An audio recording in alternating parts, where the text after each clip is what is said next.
નમસ્કાર મિત્રો, આપણી યુટ્યુબ ચેનલમાં આપ સર્વે દર્શક મિત્રોનું હાર્દિક સ્વાગત છે. મિત્રો, આજે ચર્ચા કરવાની છે કે આપણા મગફળીનો પાક ખૂબ સારો એવો ઘણા બધા વિસ્તારોની અંદર અત્યારે હજી પાક ઉગી રહ્યો છે. ઘણો બધો વિસ્તાર એવો છે કે જેમાં મગફળીનું સોયા બેસવાની અવસ્થા આવી ગઈ છે. ઘણી જગ્યાએ મહિના દિવસનો થયો છે, કારણ કે ગુજરાતની અંદર વરસાદ પડવાનો શરૂ થયા પછી વરસાદે વિરામ નહોતો લીધો. બનાસકાંઠાનો મોટા ભાગનો વિસ્તાર કે હજી મગફળી કદાચ ઉગીને સમીનમી થઈ હોય આવી પરિસ્થિતિનું નિર્માણ થયું છે. ત્યારે જે જગ્યાએ ખેડૂત મિત્રો આગળ છે ત્યાંની આપણે વાત કરવાની છે. આજની ચર્ચા છે મગફળીની અંદર બેરલનો પ્રયોગ. મગફળી ઉપર બેરલ ફેરવવું એ આપણા માટે ખૂબ અગત્યનું છે. એ ચર્ચા કરવા માટે હું આપની સાથે કૃષિ વિજ્ઞાન કેન્દ્ર કોડીનાર ગીર સોમનાથ ખાતે આવેલું છે, તેમાં એક વૈજ્ઞાનિક તરીકે ફરજ બજાવું છું.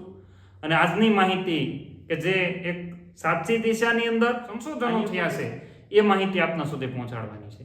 મિત્રો, યુટ્યુબ ઉપર તમે અત્યારે યુટ્યુબ ખોલો એટલે ખેતીવાડીની માહિતી જે માણસ જોતો હશે એ માહિતી અઢળક લોકો પાસેથી આવવા માંડી છે. પરંતુ માહિતી કોની સાંભળવી, કોની લેવી એ તમારે નક્કી કરવાનું છે. કારણ કે આજના સમયની અંદર કેટલા બધા એવા લોકો બજારની અંદર આવી ગયા છે કે જે આડે ધડ કોઈ પાયા વિહોણી પણ માહિતી આપી દેતા હોય છે. એટલે આવી માહિતીનો ભોગ આપણે ન બની જાય, આવી દવાઓનો ભોગ આપણે ન બની જાય, જેથી કરીને આપણા ખિસ્સા છે એ ખાલી થઈ જાય, ઉત્પાદનની અંદર કંઈ ન મળે. એના માટે થઈ જે વ્યક્તિ કંઈક સંસ્થા સાથે કોઈ એક પોતાના સંશોધન સાથે જોડાયેલો છે આ વ્યક્તિને ફોલો કરતા રહેજો. કારણ કે આ દેશની અંદર ઘણી બધી એવી ચેનલો છે જેની અંદર ક્યારેક ખોટી, ક્યારેક કોઈ પાયા વિહોણી માહિતી આપવામાં આવતી. તો સાચી માહિતી માટે સાચા વ્યક્તિને ફોલો કરજો. જેને કરો એને એક વ્યક્તિને ફોલો કરીને ઉત્પાદન લેવાની શરૂઆત કરજો. ખૂબ સારું ઉત્પાદન મળશે. મગફળીની અંદર બેરલનો પ્રયોગ આ ગુજરાતની અંદર 2 વર્ષ પહેલા ફાર્મર ફેમિલી યુટ્યુબ ચેનલ કે ગુજરાતમાં મગફળીમાં બેરલ ચલાવવા માટેની માહિતી લઈને હું પોતે આવ્યો હતો. અને એ પછી તો કેટલા લોકોએ એની માહિતી તમારા સુધી કોઈ પણ રીતે પહોંચાડી છે. પણ હું એને પણ આભારી છું એ લોકોનો કે જેને તમારા સુધી આ માહિતી પહોંચાડી છે. મિત્રો, બેરલ ફેરવવું એ આપણા માટે ખૂબ અગત્યનું છે. ઘણાને એવું થશે કે તમે હું આ નવી નવી વસ્તુ લઈ આવો, તમને કંઈ ખબર પડે? આવા પ્રશ્ન થયા છે. એનું ગયા વર્ષે મેં પ્રૂફ લીધું છે કે એનાથી ઉત્પાદનની અંદર 100% ફાયદો થાય છે. એટલે 10 થી 15% ઉત્પાદન વધારી શકાય. એ ઉત્પાદન મેં જ્યારે સંશોધનોનો અભ્યાસ શરૂ કર્યો ત્યારે મારી સાથે ધારવાડ યુનિવર્સિટી એ પણ આ બાબતે ઓથેન્ટિક સંશોધન દર્શાવે છે ને એ કહે છે કે નહીં, આની અંદર 15% સુધી ઉત્પાદન, એટલે કે 100 મણ મગફળી પાકતી હોય તો 100 ની તમે 15 થી 20 મણ મગફળી વધારે કરી શકો જો તમે બેરલ ફેરવેલું હશે તો. અને આનું એક પ્રૂફ તરીકે હું અહીંયા તમને નાખું છું, એ તમે જોઈ લેજો કે આ ધારવાડ કૃષિ યુનિવર્સિટી છે આની ઉપર સંશોધન કરી રહી છે.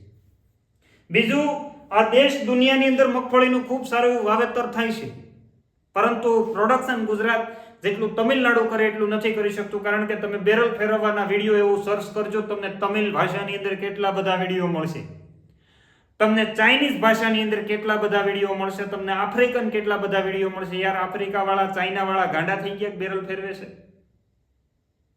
અમેરિકા વાળા ગાંડા થઈ ગયા. તો આપણે ગુજરાતી લોકોએ હવે થોડુંક હું એવું કહું કે અખતરાના ભાગરૂપે 5-5 ક્યારામાં ફેરવશો તો તમને ખ્યાલ આવશે કે આ ઉત્પાદનની અંદર ખરેખર 100% ફાયદો થાય કે નહીં. તો હવે બેરલ ફેરવવાનું એટલા માટે મહત્વનું છે જેનાથી ઉત્પાદન આપણે 15 થી 20% સુધી, ધારવાડ કૃષિ યુનિવર્સિટી એવું કહે છે, હું મનીષ બલદાણિયા નથી કહેતો, આ એવું કહે છે કે ઉત્પાદન વધારી શકાય, 100% વધારે સારું ઉત્પાદન મળે છે. એનો ફાયદો ક્યાં થાય? મગફળીનો છોડ છે, તમે સમજી શકો. આપણે ઉદાહરણ સ્વરૂપે સમજીએ કે મગફળીનો ઉભળી મગફળી જેને 32 નંબરનું વાવેતર કર્યું છે, જીજેજી 32, જેને કડવી કહેતા હોય તોય ભલે, બીટી કહેતા હોય તોય ભલે, છે બધી જીજેજી 32, જેને 128 નંબર કેડીજી 128 નંબરનું વાવેતર કર્યું છે કે જેને અન્ય કોઈ વેરાયટીનું વાવેતર છે, એમ કે ગિરનાર 4 નું વાવેતર કર્યું છે, તો આ લોકોએ બેરલ ફેરવવું જરૂરી છે. 20 નંબરનું વાવેતર કર્યું હોય તો પણ બેરલ ફેરવવું જરૂરી છે. એ આપણા માટે ખૂબ અગત્યનું છે. એટલા માટે, કારણ કે સૂયા બેસવામાં ફાયદાકારક કરશે. એટલા માટે સૂયાની અંદર છોડની ઉર્જા વપરાય, ક્યારેય સૂયો નીકળે. આમનો સૂયો નથી નીકળતો. જેટલું પણ ફોટોસિન્થેટિક આની અંદર થયું છે, જેટલો પણ ખોરાક બન્યો એ ખોરાક સૂયા સ્વરૂપે તમારા ડોડવા સુધી પહોંચાડવાનો છે. કારણ કે તમને ઉત્પાદન તો જ મળશે કે સૂયાની લંબાઈ ઓછી હશે. તમે જોઈ લેજો તો તમને ખ્યાલ આવશે. એટલે સૂયા બેસાડવામાં ફાયદાકારક થશે, કારણ કે જમીનને અડાડી શકે. અહીંથી સૂયો નીકળે તો એની લંબાઈ 15 સેન્ટીમીટર હોય ધારો કે, તો એમાં 15 સેન્ટીમીટર સુધીની અંદર જે કાંઈ ઉર્જા છે એ છોડવાએ ભેગી કરી હતી, બધી ઉર્જા એની અંદર થોડી તમે, કારણ કે 1 કિલોમીટર તમારે ગાડી લઈને જવું હોય તો એમાં 5 રૂપિયાનું પેટ્રોલ વપરાય. પણ ખેતર આપણી બાજુમાં હોય તો આપણે ધ્યાન પણ રાખી શકીએ, રોજ ભૂંડ આવે તો એને ભગાડી પણ શકીએ, અને આપણને ઉર્જા પણ વપરાતી નથી. એટલે કામ કરવાનો આનંદ આવે, કારણ કે નજીક છે એટલા માટે. દૂર હોય તો આપણે કંટાળો આવે, એમ આને પણ દૂર હોય તો કંટાળો આવે. આ એની ફિઝિયોલોજી કે હું નથી કહેતો, ધારવાડ યુનિવર્સિટી કહે છે. બીજું, આ છોડવો નજીક હશે ડાળી જમીનની તો ફૂયો ઝડપથી બેસશે, એટલે એમાં ડોડવો સારો થશે. આની અંદર ડોડવો નબળો થાય. બીજું, ફોટોસિન્થેટિક એક્ટિવિટી, પ્રકાશ સંશ્લેષણની પ્રક્રિયા. પાંદડા એકબીજાની ઉપર ગોઠવાયેલા હશે એટલે ફોટોસિન્થેસિસ નહીં થાય. આ પાંદડાને સૂર્યપ્રકાશ મળશે તો આને નહીં મળે. પણ આ બંને અલગ અલગ થઈ જાય છે તો બંનેને સૂર્યપ્રકાશ મળશે એટલે ખોરાક વધારે બનાવી શકે. ખોરાક વધારે બનાવી શકે એટલે ડોડવા ભરાવદાર ને સારા બને. હવે આ માહિતી તમને મફતની, આમાં કોઈ ખર્ચો નથી, છતાં ખેડૂતને કરવું નથી. કારણ કે ઘણીવાર એવું બનતું હોય કે ઈ સાહેબ બહુ અઘરું છે, એના રસ્તા નીકળે કરવું હોય તો. એટલા માટે થઈ જો પ્રકાશ સંશ્લેષણની પ્રક્રિયા જે વિજ્ઞાનને સમજે છે એ આ લોકો કરવાના છે, બેરલ. અને જે લોકો બેરલનો પ્રયોગ કરે એનો મારો નંબર ડિસ્ક્રિપ્શન બોક્સની અંદર આપું છું. એમાં મને વોટ્સએપમાં 1 મિનિટનો વિડીયો મોકલજો, બેરલ ફેરવતા હોય એવો, એટલે મને પણ ખ્યાલ આવે કે ના તમે બેરલ ફેરવું છો. આપણે એનો ડેટા લેવાનો છે દિવાળીએ કે ભાઈ ઉત્પાદનની અંદર જ્યાં બેરલ ફેરવ્યું એમાં ફાયદો થયો કે નહીં. અને ચોક્કસ મિત્રો, ખૂબ સારી ટેકનોલોજી છે, કરજો, તમને મજા આવશે. તમને મજા આવશે તો મને પણ મજા આવશે. મારે તો તમને આંગળી સીંધાનું ક્વીન કરવાનું છે કે ભાઈ તમને ફાયદો થાય, એમાં મને ખૂબ રાજીપો થાય ને દોડવા પણ ખૂબ સારા એવા થાય. તો આપણને મગફળીનું તેલ, આપણું ગુજરાત છે એ પોતપોતાનું તેલ ખાતા થશે, બીજા લોકોને વેચતા થશે, એવું બધું ઘણું બધું હોય. એની અંદર પણ આપણે એમાં પડતા નથી. એટલે જમીનની સાથેનો સંપર્ક વધે છે. પ્રકાશ સંશ્લેષણની અંદર પ્રક્રિયામાં વધારો થઈ શકાય, આવું સંશોધન કેન્દ્ર કહે છે. બેરલ કેટલી વખત ફેરવવું? સંશોધન કેન્દ્ર એવું કહે છે, જે આની અંદર સંશોધનો થયા છે એની એવું કહે છે કે બેરલ 2 વખત ફેરવવું. એક સૂયા બેસતી વખતે, એટલે કે 40 થી 50 દિવસની મગફળી થાય ત્યારે બેરલ ફેરવવાનું છે, અને 65 થી 70 દિવસની થાય એમ 2 વખત બેરલ ફેરવવામાં આવે તો ઉત્પાદનની અંદર ખૂબ સારો વધારો લઈ શકાય. એવું યુનિવર્સિટી જે સંશોધન કેન્દ્ર અત્યારે ખાસ કરીને ધારવાડ યુનિવર્સિટીની અંદર થયું છે એ લોકો આવું જણાવે છે.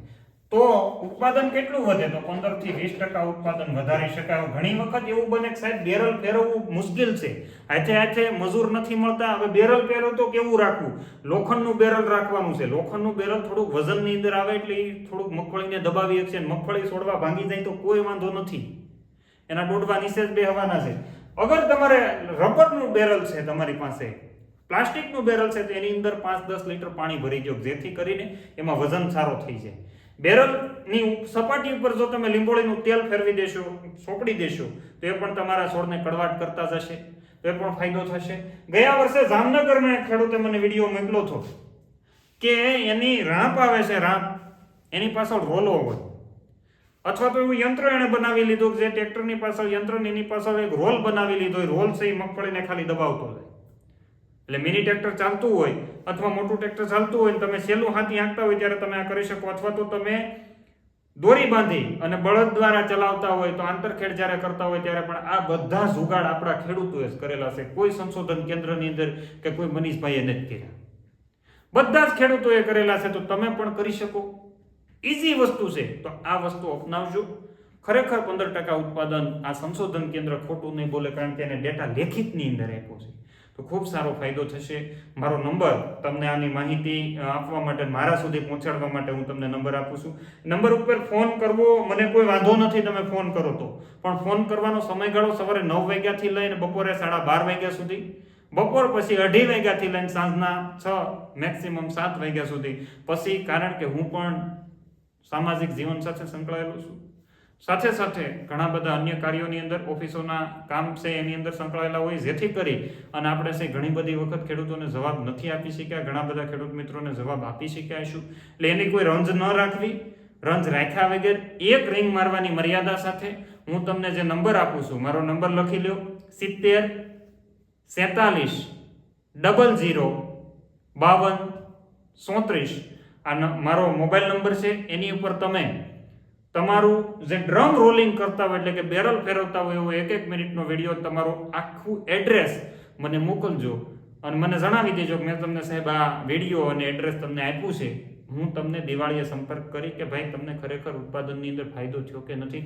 મિત્રો, ખૂબ સારી ટેકનોલોજી છે, પણ આ દુનિયા છે ને તમને નહીં રહેવા દે, કારણ કે એને ભેગું જ કરવાનું છે. એટલા માટે થઈ તો આપણે આવી ટેકનોલોજીને વધારે ખેડૂત મિત્રો સુધી પહોંચાડીએ. અન્ય લોકોને ફરજિયાત એકવાર તમારા વોટ્સએપના સ્ટેટસની અંદર તમે ડ્રમ રોલિંગ કરતા હોય, આપણા આ વિડીયોની લિંક છે એ રાખજો, જેથી કરી અને અન્ય લોકોને પણ આ માહિતી મળી રહે, જેથી કરીને આપણા દેશનો ખેડૂત છે એને આગળ લાવી શકીએ. આ દેશનો ખેડૂત મજબૂત હશે ને તો આ દેશનો પાયો કોઈ નહીં ઉખેડી શકે, અને આ દેશ મજબૂત હશે તો આપણને દુનિયાની અંદર મહાસત્તા બનતા કોઈ નહીં રોકી શકે. આટલી માહિતી આપના સુધી પહોંચાડવાની હતી. ચેનલમાં નવા હોય તો સબસ્ક્રાઇબ કરી દેજો, લાઇક કરવાનું અને ચેનલને શેર કરવાનું નહીં ભૂલતા. મિત્રો, આ મફતની માહિતી છે, ઝાઝા બધા ખેડૂત મિત્રોને મળી રહે એવો મારો પણ આગ્રહ છે.